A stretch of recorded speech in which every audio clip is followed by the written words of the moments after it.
Pensez à une vieille carte usée, oubliée dans un tiroir, ternie et fragile. Cette carte, bien que décolorée et fragile, mène à un trésor caché. Le voyage pour découvrir ce trésor vous oblige à quitter ce qui est familier, à faire confiance à l'invisible et à suivre les indications de celui qui connaît le chemin. C'est ce que Dieu fait dans votre vie, mes amis. Il est en train de dévoiler un nouveau chemin, un trésor divin qui transformera votre histoire. Aujourd'hui, je veux explorer avec vous la beauté du pouvoir transformateur de Dieu, comment il transforme l'ordinaire en extraordinaire et comment vous pouvez embrasser la nouvelle chose qu'il est en train de faire dans votre vie. Je vais également prier avec vous une prière puissante dans le nom puissant de Jésus, alors regardez jusqu'à la fin et ouvrez vos cœurs pour recevoir les bénédictions de cette prière. Mes amis, Ésaïe 43 verset 19 déclare, « Voici, je fais une chose nouvelle, elle germe déjà, ne la reconnaîtrez-vous pas ? Je ferai un chemin dans le désert et des rivières dans la solitude. » Cette promesse est une invitation à entrer dans l'inconnu avec foi, en faisant confiance au fait que les plans de Dieu sont parfaits et que ses voies sont plus élevées que les nôtres. Maintenant, explorons comment Dieu prépare le terrain pour le changement. Mes amis, avant qu'un changement significatif n'ait lieu, Dieu commence un processus de préparation qui est à la fois délibéré et transformateur. Cette préparation est souvent invisible, tout comme les racines d'un arbre qui croissent profondément sous terre pour soutenir sa future croissance. Dieu ne précipite pas le processus, car il sait que chaque détail compte lorsqu'il pose les fondations pour quelque chose de nouveau. Pensez à l'histoire de Ruth qui a quitté sa terre natale pour suivre Naomi. À l'époque, cela semblait peut-être un simple acte de loyauté, mais Dieu utilisait son voyage pour la positionner pour un destin au-delà de sa compréhension. Dans Ruth 2 versets 1 à 2, nous voyons comment Dieu l'a guidée vers le champ de Boaz, alignant chaque étape de son chemin. Ce moment n'était pas aléatoire, il faisait partie de la préparation de Dieu pour qu'elle fasse partie de la lignée du Christ. La préparation de Dieu implique souvent de nous appeler à sortir de ce qui est familier et à lui faire confiance dans l'inconnu. Cela peut être inconfortable ou même incertain, mais c'est là que la foi se renforce. Le psaume 32 verset 8 nous assure. Je t'instruirai et te montrerai le chemin que tu dois suivre, je te conseillerai, et j'aurai les regards sur toi. Même lorsque le chemin est incertain, Dieu nous guide toujours vers son plan parfait. Dans les saisons de préparation, Dieu retire souvent ce qui ne sert plus son dessein dans nos vies. Cette taille peut être douloureuse, mais elle est essentielle à la croissance. Dans Jean 15 verset 2, Jésus dit, « Tout sarment qui est en moi et qui ne porte pas de fruit, il l'enlève. Et tout sarment qui porte du fruit, il le taille, afin qu'il en porte encore davantage. » Lâcher de vieilles habitudes, des relations ou des façons de penser peut être difficile, mais cela crée de l'espace pour les nouvelles bénédictions que Dieu se prépare à apporter. Parfois, la préparation implique des circonstances qui semblent ordinaires ou même décourageantes. Dans 2 Rois 5 versets 1 à 15, la jeune servante dans la maison de Naaman a joué un rôle crucial en le menant à sa guérison. Bien que sa position semble insignifiante, Dieu a utilisé son obéissance pour préparer la voie à la transformation de Naaman. Cela nous rappelle qu'aucun détail n'est trop petit pour que Dieu l'utilise dans sa préparation divine. Dieu renforce aussi notre foi durant ces moments en nous immergeant dans sa parole. Romains 10 verset 17 nous rappelle, « Ainsi la foi vient de ce qu'on entend, et ce qu'on entend vient de la parole de Dieu. » Les promesses trouvées dans les Écritures deviennent des ancres pour nos âmes, nous maintenant fermes alors que nous attendons que ses plans se révèlent. Vous vous sentez peut-être dans une saison d'attente, vous demandant si le changement vous demandez peut-être si le changement viendra un jour. Mais rappelez-vous que le travail que Dieu accomplit sous la surface est aussi important que la percée elle-même. Ésaïe 64 verset 8 déclare, « Maintenant, ô Seigneur, toi tu es notre Père, nous sommes l'argile, et toi tu es notre potier, et nous sommes tous l'œuvre de ta main. » Dieu est en train de vous façonner et de vous mouler pour que vous soyez le vase qu'il a besoin que vous soyez pour la prochaine saison. La préparation nécessite également une reddition, une volonté de relâcher le contrôle et de faire confiance au timing de Dieu. Proverbe 3 versets 5 à 6 nous enseigne. « Confie-toi en l'Éternel de tout ton cœur, et ne t'appuie pas sur ta sagesse. Reconnais-le dans toutes tes voies, et il aplanira tes sentiers. » Cette reddition n'est pas un signe de faiblesse, c'est un acte de foi qui vous positionne pour le meilleur de Dieu. Mes amis, ne perdez pas courage dans l'attente. Chaque défi, chaque retard et chaque réorientation fait partie du processus divin de Dieu pour vous préparer à quelque chose de plus grand. Quand le moment sera venu, ces plans se dévoileront et vous verrez que chaque moment de préparation en valait la peine. Concentrons-nous maintenant sur la manière dont Dieu apporte la transformation par sa puissance. La préparation de Dieu mène à la transformation, mais cette transformation ne se fait pas par un effort humain, elle se fait par sa puissance divine. Quand Dieu décide d'apporter un changement dans votre vie, c'est souvent soudain, inattendu et au-delà de ce que vous pourriez accomplir par vous-même. Il prend ce qui semble impossible et le rend possible, nous rappelant que sa puissance est illimitée. La transformation n'est pas simplement un changement de circonstance, c'est un changement dans votre cœur, votre esprit et votre âme. Considérez l'histoire de Zachée dans Luc 19 versets 1 à 10. Zachée était un collecteur d'impôts méprisé par sa communauté et vivant une vie loin de Dieu. Pourtant, une rencontre avec Jésus le transforma complètement. Lorsque Jésus appela Zachée à descendre de l'arbre, il ne s'agissait pas simplement d'un changement de lieu, mais d'un changement d'identité. Zachée passa d'un homme centré sur l'argent à un homme rempli de générosité et de repentance. C'est ce que Dieu fait dans nos vies. Il ne change pas seulement nos circonstances, il change qui nous sommes. La transformation commence lorsque nous ouvrons nos cœurs à Dieu et lui permettons d'agir dans tous les domaines de notre vie. 2 Corinthiens 5 verset 17 déclare: « Si quelqu'un est en Christ, il est une nouvelle créature. Les choses anciennes sont passées, voici, toutes choses sont devenues nouvelles. » Ce verset nous rappelle que la transformation de Dieu est complète et ne laisse rien intact. Lorsque Dieu vous transforme, il ne laisse pas des fragments de votre ancienne vie derrière lui, il fait toutes choses nouvelles. La transformation commence souvent dans les lieux invisibles de votre vie. Elle commence avec vos pensées, vos attitudes et votre perspective. Romains 12 verset 2 dit: « Ne vous conformez pas au siècle présent, mais soyez transformés par le renouvellement de votre intelligence, afin que vous discerniez quelle est la volonté de Dieu, ce qui est bon, agréable et parfait. » Dieu renouvelle votre esprit pour que vous puissiez voir la vie de sa perspective, vous permettant ainsi d'accepter les changements qu'il apporte. Parfois, la transformation nécessite un pas de foi. Dans 2 Rois 7, 3-9, les 4 lépreux à l'extérieur de la porte de la ville faisaient face à une situation désastreuse. Ils auraient pu rester là et mourir, mais au lieu de cela, ils ont fait un pas de foi et sont allés vers le camp ennemi. Lorsqu'ils sont arrivés, ils ont découvert que Dieu avait déjà fait fuir leurs ennemis, laissant derrière eux une abondance de ressources. Cette histoire nous enseigne que le pouvoir transformateur de Dieu nous rencontre souvent lorsque nous faisons des pas de foi audacieux.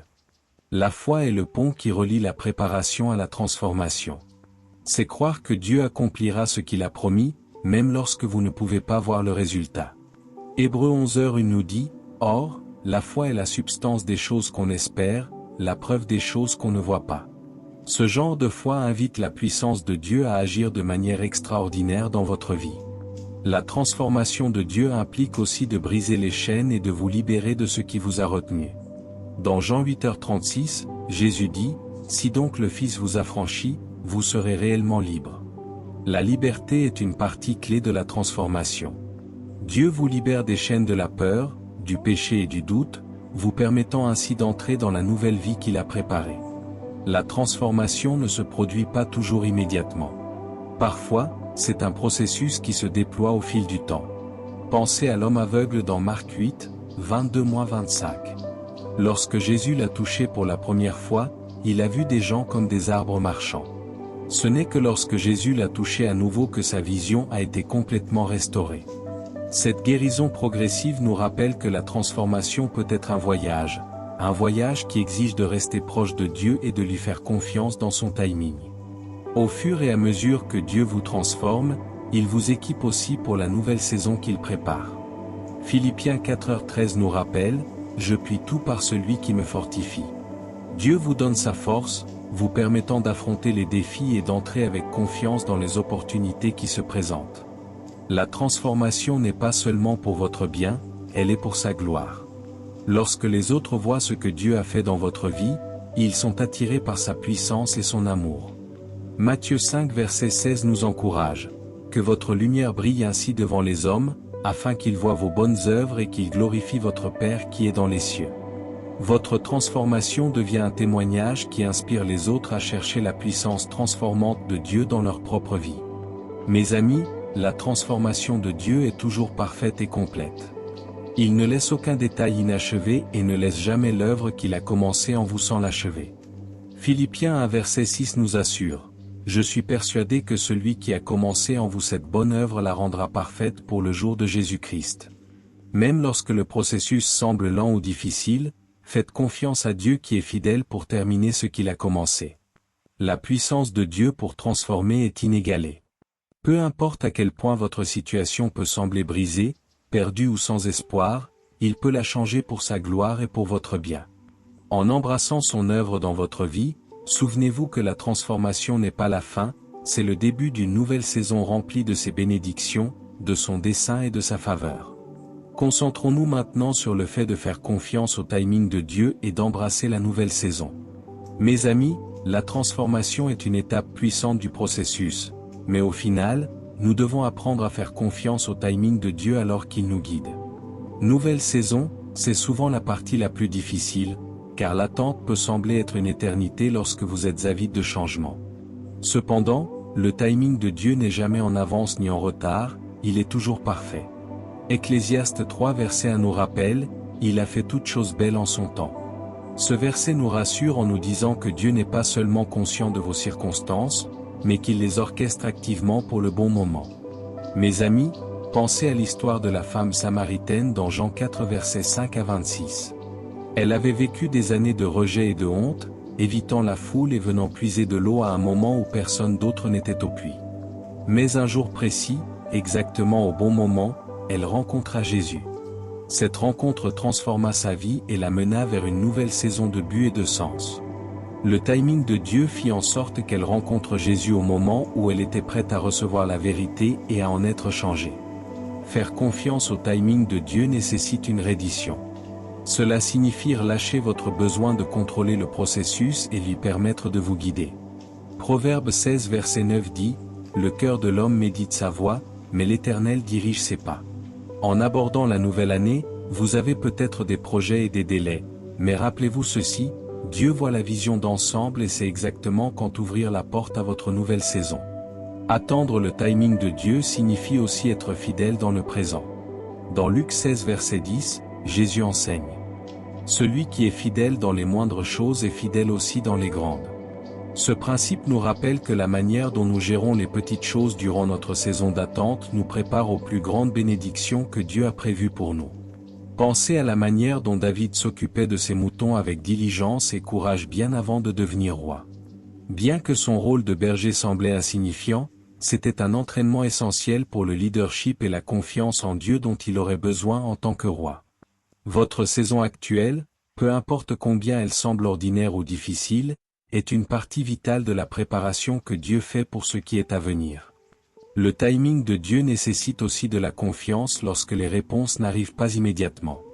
Habakkuk 2 verset 3 dit, « Car la vision est encore pour un temps fixé, mais elle s'accomplira à son temps, elle ne mentira pas. Si elle tarde, attends-la, car elle s'accomplira, elle ne tardera pas. » Ce verset nous rappelle que les promesses de Dieu ne sont jamais retardées. Elles arrivent exactement au moment où elles doivent arriver. Même si vous ne le voyez pas maintenant, chaque moment d'attente est rempli de buts. Dieu n'est pas inactif, il travaille dans l'ombre pour tout mettre en ordre. Lorsque le moment sera venu, la nouvelle saison qu'il a préparée se déroulera avec clarté et objectif. En faisant confiance à son timing, Dieu vous invite à embrasser la nouvelle saison avec audace et foi. Entrer dans une nouvelle saison nécessite du courage, car cela implique souvent de quitter le confort de ce qui est familier. Cela signifie marcher par la foi, même lorsque le chemin à venir n'est pas complètement clair. Pensez à la femme atteinte d'une perte de sang dans Luc 8 versets 43 à 48. Pendant 12 ans, elle avait souffert et cherché la guérison dans toutes les sources qu'elle pouvait trouver. Mais lorsque l'opportunité se présenta de toucher le pan du manteau de Jésus, elle l'embrassa avec audace. Ce moment marqua le début de sa nouvelle saison de guérison et de restauration. Lorsque Dieu vous appelle dans une nouvelle saison, il vous équipe de tout ce dont vous avez besoin pour réussir. 2 Pierre 1 verset 3 dit, « Sa divine puissance nous a donné toutes choses qui portent à la vie et à la piété, par la connaissance de celui qui nous a appelés par sa gloire et sa vertu. Vous n'avez pas à craindre l'inadéquation, car la puissance de Dieu vous permet de marcher avec confiance. Embrasser la nouvelle saison implique également de laisser le passé derrière soi. Philippiens 3 versets 13 à 14 nous encourage. Frères, je ne pense pas l'avoir déjà saisi, mais je fais une chose, oubliant ce qui est en arrière et m'étendant vers ce qui est en avant, je cours vers le but, pour le prix de l'appel céleste de Dieu en Jésus-Christ. Laisser le passé derrière vous permet d'embrasser pleinement ce qui est devant vous sans être alourdi par des regrets ou des peurs. Dans cette nouvelle saison, les bénédictions de Dieu dépasseront vos attentes. Éphésiens 3 verset 20 déclare, « Or, à celui qui peut faire infiniment au-delà de tout ce que nous demandons ou pensons, selon la puissance qui agit en nous. » Dieu n'est pas limité par ce que vous pouvez imaginer, ses plans sont bien plus grands, remplis d'abondance, de but et de sa gloire. En entrant dans cette nouvelle saison, rappelez-vous qu'il ne s'agit pas seulement de recevoir des bénédictions, il s'agit de remplir le but que Dieu a pour votre vie. Matthieu 5 verset 16 dit, « Que votre lumière brille ainsi devant les hommes, afin qu'ils voient vos bonnes œuvres et glorifient votre Père qui est dans les cieux. » Votre nouvelle saison est une opportunité de refléter la bonté de Dieu et de rapprocher les autres de lui. Faire confiance au timing de Dieu et embrasser la nouvelle saison nécessite foi, courage et reddition. Cela signifie s'accrocher à ses promesses même lorsque le chemin est difficile, et avancer avec audace vers l'avenir qu'il a préparé. Dieu est fidèle pour accomplir chaque parole qu'il a prononcée sur votre vie, et la nouvelle saison dans laquelle il vous conduit sera remplie de sa faveur et de sa grâce. Mes chers amis, je suis ici pour vous rappeler que Dieu n'a pas encore fini avec vous. Il est le Dieu qui prépare, transforme et vous conduit vers de nouvelles saisons avec un but et de la grâce. L'attente peut sembler longue, la transformation peut être accablante, et le chemin peut tester votre foi, mais sachez que le timing de Dieu est parfait. Il tisse chaque fil de votre vie dans une œuvre d'art qui reflète sa gloire. Ésaïe 55 versets 8 à 9 nous rappelle, « Car mes pensées ne sont pas vos pensées, et vos voix ne sont pas mes voix, dit l'Éternel. Autant les cieux sont élevés au-dessus de la terre, autant mes voix sont élevées au-dessus de vos voix, et mes pensées au-dessus de vos pensées. » Cette promesse nous assure que même lorsque nous ne comprenons pas, Dieu travaille de manière qui dépasse notre compréhension. Quoi que vous affrontiez aujourd'hui, sachez que ce n'est pas la fin de votre histoire. Le Dieu qui a séparé la mer Rouge, guéri les cœurs brisés et ressuscité les morts est le même Dieu qui travaille dans votre vie en ce moment.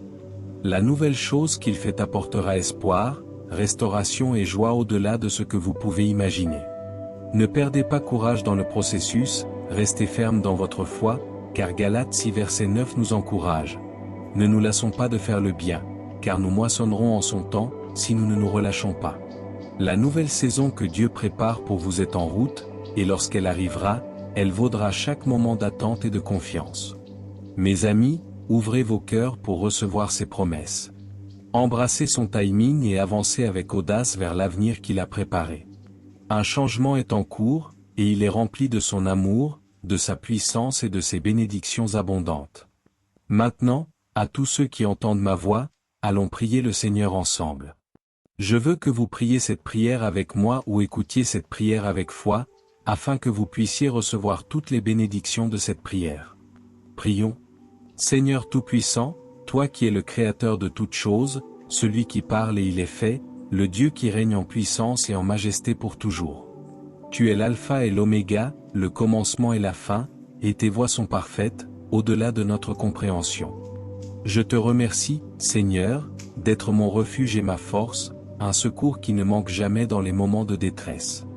Merci pour ton amour infaillible, pour tes miséricordes qui sont nouvelles chaque matin, et pour l'espérance que tu me donnes pour un demain plus lumineux. Père miséricordieux, je viens devant toi en reconnaissant mes péchés et je te demande pardon. Purifie-moi, Seigneur, et renouvelle en moi un esprit droit. Je choisis de pardonner à quiconque m'a offensé, en remettant chaque offense entre tes mains. Seigneur, je place ma vie devant toi, sachant que tu prépares le terrain pour les nouvelles choses que tu m'as promises. Transforme mon cœur, ô Dieu, et renouvelle mon esprit afin que je voie les choses comme tu les vois. Permets-moi de marcher selon ton dessein, en ayant confiance en ton timing, et en reposant dans l'assurance que tu fais concorder toutes choses pour mon bien. Je déclare au nom de Jésus que tout obstacle à ma percée est supprimé, chaque retard est brisé et chaque chaîne qui me retient est détruite, au nom puissant de Jésus. Je réprime tout esprit qui cherche à me distraire de tes plans et j'attache chaque arme formée contre ma vie, ma famille et mon but. Seigneur, je prie pour que tes bénédictions abondent dans chaque domaine de ma vie. Bénis-moi de paix qui surpasse toute intelligence, de force pour endurer, et de joie qui provient de ta présence. Jéhovah Rapha, je déclare la guérison sur mon corps, mon esprit et mon âme, car par tes blessures je suis guéri. Je te demande ta protection divine sur moi et mes proches, nous couvrant contre toute attaque de l'ennemi, contre toute ruse des ténèbres et contre tout piège de destruction. Bénis mes proches avec ta faveur, ta sagesse et leur santé, et permets-leur aussi de marcher dans la plénitude de tes promesses. Seigneur, alors que je dis cette prière avec tous ceux qui écoutent, je te remercie pour chaque cœur qui s'ouvre devant toi en ce moment. Nous sommes d'accord pour nous soutenir mutuellement en prière, en te demandant de nous fortifier, de nous guider et de nous préparer pour les nouvelles saisons à venir. Seigneur, que ton Saint-Esprit agisse en nous et à travers nous, apportant clarté là où il y a confusion, espoir là où il y a désespoir, et force là où nous nous sentons faibles. Au nom de Jésus, nous déclarons la victoire sur chaque bataille, nous réclamons la guérison pour nos corps, la restauration de nos relations, et la paix pour nos esprits. Seigneur, nous te remercions pour les bénédictions à venir et pour ta protection qui nous entoure comme un bouclier. Que ta volonté soit faite sur la terre et dans nos vies comme elle est dans les cieux. Car à toi sont le royaume, la puissance et la gloire, pour les siècles des siècles. Merci Seigneur de m'avoir écouté et d'avoir répondu à ma prière, au nom puissant de Jésus. Je prie, Amen.